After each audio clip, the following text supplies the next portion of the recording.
নমস্কার, আমি doctor Sudip Haldar, Hope and Hill cancer hospital and research centre এর আমি সিনিয়র এবং head of the department surgical oncology. যে বিষয় নিয়ে আজকে এই ভিডিও সেটা হলো যে টোবাকো বা তামাক জাতীয় দ্রব্য, যেটা মেন একটা পার্ট হচ্ছে স্মোকিং বা সিগারেট, সেটা ছাড়াও আর কি কি রিস্ক ফ্যাক্টর বা আর কি কি সেবন করলে আমাদের মুখের ভেতর বা হেড অ্যান্ড নেক বা ওরাল ক্যাভিটি ক্যান্সার এগুলো হতে পারে। টোবাকো বা যে কোনো ফর্ম অফ টোবাকো, সেটা চিউইং টোবাকো হতে পারে, যেমন আমাদের গুটখা, পান মশলা যেখানে সুপারি ইউজ করা হচ্ছে, বিটেল নাট, খৈনি, এগুলো যখনই আমাদের মিউকোজা মানে আমাদের মুখের ভিতরের যে ওরাল ক্যাভিটির যে ভিতরের যে তার সঙ্গে যখন সংস্পর্শে বা কন্ট্যাক্টে আসছে, সেখানে যে ইরিটেশন হচ্ছে এবং সেই ইরিটেশন হওয়ার জন্য সেখানে যে টোবাকোর যে এফেক্ট গুলো করছে, সেখান থেকে কিন্তু ধীরে ধীরে ধীরে ধীরে ক্যান্সার হওয়ার একটা প্রবণতা থাকে। এবং জিভ বা অন্যান্য যে অর্গান যেগুলো আমাদের মুখের ভিতরে রয়েছে, যেমন লিপ বা প্যালেট, এই জায়গাগুলোতে কিন্তু এই ধরনের যে টোবাকো রিলেটেড যে প্রোডাক্টগুলো আছে সেগুলো কিন্তু অনেক ক্ষেত্রেই আমাদের ক্যান্সারের জন্য দায়ী। এবং এর যথেষ্ট প্রমাণ আমাদের কাছে রয়েছে যে এগুলো খাওয়ার জন্য কিন্তু এগুলোর পরিমাণ বাড়ছে। এবং এর দরুন একটা ফিল্ড ক্যান্সারাইজেশন, অর্থাৎ যেখানটা দেখা যাচ্ছে বা ঘা বা আলসার হয়ে আছে সেটা তো আছেই, অন্যান্য জায়গাতেও কিন্তু অনেকটা চেঞ্জ হয়ে রয়েছে, যে চেঞ্জটা কিন্তু পরবর্তী ক্ষেত্রে আমাদের ক্যান্সার করার মতো একটা জায়গায় পৌঁছতে পারে। সুতরাং এটা একটা কিন্তু প্রিভেন্টেবল বা একটা আমাদের প্রতিরোধক বিষয়, যেখানে যদি আমরা এই জিনিসগুলো থেকে বর্জন করতে পারি তাহলে কিন্তু আমরা এই ক্যান্সারটাকে প্রতিহত করতে পারি। 2 নম্বর, অ্যালকোহল বা যে মদ, এই মদ কিন্তু দেখা যায় যে যারা অলরেডি স্মোকিং করেন বা তামাক জাতীয় দ্রব্য ইউজ করেন তারা অনেকেই বেশিরভাগ ক্ষেত্রে অ্যালকোহল কনজামশন করে থাকে। এখন অ্যালকোহল প্লাস স্মোকিং বা অ্যালকোহল প্লাস এই টোবাকো গুলো কিন্তু মোটামুটি ভাবে এক একটা, শুধু অ্যালকোহলের জন্য যে ক্যান্সার হচ্ছে বা শুধু স্মোকিং বা টোবাকোর জন্য যে ক্যান্সার হচ্ছে, দুটো একসঙ্গে থাকলে কিন্তু সেই ক্যান্সারের প্রবণতাটা অনেক অনেক বেড়ে যায়, প্রায় 15 থেকে 20 গুণ কিন্তু বেড়ে যায়। সুতরাং এই দুটো সাইমালটেনিয়াসলি অনেক বেশি ক্ষতি করে। এছাড়াও কিছু কিছু প্রি ম্যালিগন্যান্ট কন্ডিশন, যেগুলো হয়তো আমাদের মুখের মধ্যে কোনো সাদা সাদা ছোপ পড়া, যেটাকে লিথোপ্লাকিয়া বা লাল লাল ছোপ, যে এরিথ্রোপ্লাকিয়া, এগুলো কিন্তু অনেক সময় অনেক পেশেন্টের থাকে। বা অনেকে আগে থেকে ওই সুপারি বা এগুলো ইউজ করার জন্য মুখের ভাঁ ছোট হয়ে যাওয়া বা সাবমিউকাস ফাইব্রোসিস বলে, তো এইগুলো কিন্তু প্রি ক্যান্সারাস বা একটা প্রি ম্যালিগন্যান্ট কন্ডিশন, যেখান থেকে কিন্তু ক্যান্সার হওয়ার প্রবণতাটা খুব বেড়ে যায়।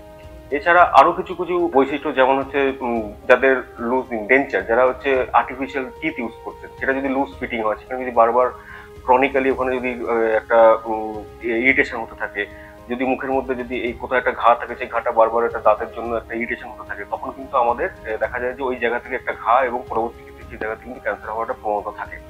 তো এগুলোই মোটামুটি ভাবে হচ্ছে একটা রিস্ক ফ্যাক্টর, যেখানে আর কি অ্যালকোহল, টোবাকো রিলেটেড বাকি যে জিনিসগুলো বললাম, এই সুপারি, পান, গুটখা বা খৈনি, এগুলো থেকে কিন্তু আমাদের এই ওরাল ক্যাভিটি ক্যান্সারের একটা অনেক পার্সেন্টেজ অফ পেশেন্ট থাকে। এবং আরেকটা ইম্পর্টেন্ট যেটা, যে অপারেশন হোক বা অন্যান্য ট্রিটমেন্টের পরে আবার কিন্তু অনেকে সেটা পুনরায় সেই জিনিসগুলো আবার সেবন করতে শুরু করে, এবং সেটা কিন্তু ফলাফল খুব ভয়াবহ। কারণ এইগুলো ফিল্ড ক্যান্সার, যেটা বললাম যে অলরেডি যে জায়গাগুলো নর্মাল দেখতে লাগছে, সেই জায়গাগুলো যদি ওই আবার আমরা পেশেন্ট গুলো ইউজ করতে থাকে, তাহলে কিন্তু সেখানে আবার পুনরায় ক্যান্সার বা অন্যান্য জায়গাতে ল্যারিংস বা অন্যান্য খাদ্য গহ্বর যে ইসোফেগাস, এই জায়গায় ক্যান্সার হওয়ার প্রবণতা কিন্তু অনেক বেড়ে যায়।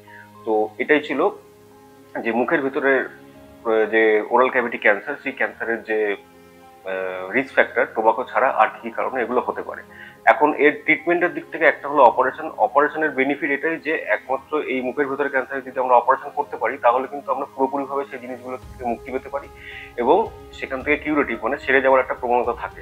অপারেশনের সুবিধা হচ্ছে এটা যে পুরোটা আমরা বার করে দেওয়ার মতো জায়গায় পৌঁছাতে পারলাম। অপারেশনের অসুবিধা কি, কারণ মুখের ভেতরে আমাদের যে জায়গাগুলো বাদ দেওয়া হলো, সেই জায়গাগুলোর যে ফাংশন বা সেই জায়গাগুলোর যে কন্ট্রোল বা সেই জায়গাগুলোর যে সাদৃশ্য, মুখের যে একটা সৌন্দর্য, এই ব্যাপারগুলো কিন্তু তখন অনেক ক্ষেত্রে আমাদের একটা তার ব্যাঘাত ঘটে, এবং তার জন্য তার অনুরূপ একটা আমাদের রিকনস্ট্রাকশন বা তার একটা পরিমিত একটা সেই জায়গা থেকে আমাদের তৈরি করার একটা ব্যাপার থাকে। তো অপারেশন গুলোর ম্যাগনিটিউড অনেক বেড়ে যায়।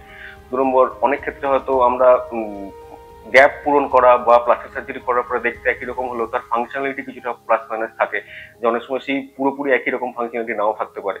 সুতরাং অপারেশনের কিউরেটিভ হওয়ার প্রবণতাটা বেশি অন্যান্য ট্রিটমেন্টের থেকে, কিন্তু একটা ফাংশনাল মরবিডিটি বা একটা ফাংশনাল লুকস থেকে শুরু করে ফাংশনালিটি থেকে শুরু করে তার কিছু চেঞ্জেস আমাদের আগে থেকে এক্সপ্লেন করতে হয় অপারেশনের আগে, যে কিরকম হতে পারে, মুখটাকে ওখানে বেঁকে যেতে পারে, হাড়ের একটা পোর্শন যদি বাদ যায় সেখানে কি তার প্রতিস্থাপন বা মানে তার বদলে আমরা কি লাগাতে পারি।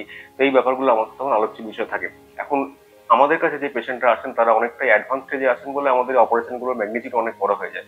কিছু কিছু ক্ষেত্রে আমাদের অপারেশন করার জায়গায় হয়তো থাকে না, সেটার পরিমাণটা এতটাই বেশি থাকে যেটা অপারেশন করার জায়গায় থাকে না, বা ওরোফ্যারিংস বা একটু পিছনের দিকে যদি টাঙের ক্যান্সার থাকে, তখন আমরা অপারেশনের জায়গায় অনেক ক্ষেত্রে হয়তো কেমো রেডিয়েশন, যেখানে কেমোথেরাপি সাথে সাথে রেডিয়েশনের সাথে সাথে কেমোথেরাপি দিয়ে তার চিকিৎসা করা হয়। তো এটাই ছিল অপারেশনের কি সুবিধা, এবং অপারেশন না করলে আমাদের যে কেমো রেডিয়েশনে দেওয়া হয় তার ক্ষেত্রে কোথায় কোথায় কেমো রেডিয়েশন দেওয়া হয়। তো এটাই ছিল আজকের এই ভিডিওর বিষয়, এবং এই বিষয়ে যদি আপনাদের কোনো মতামত থাকে আমাদেরকে লিখে জানান। নমস্কার।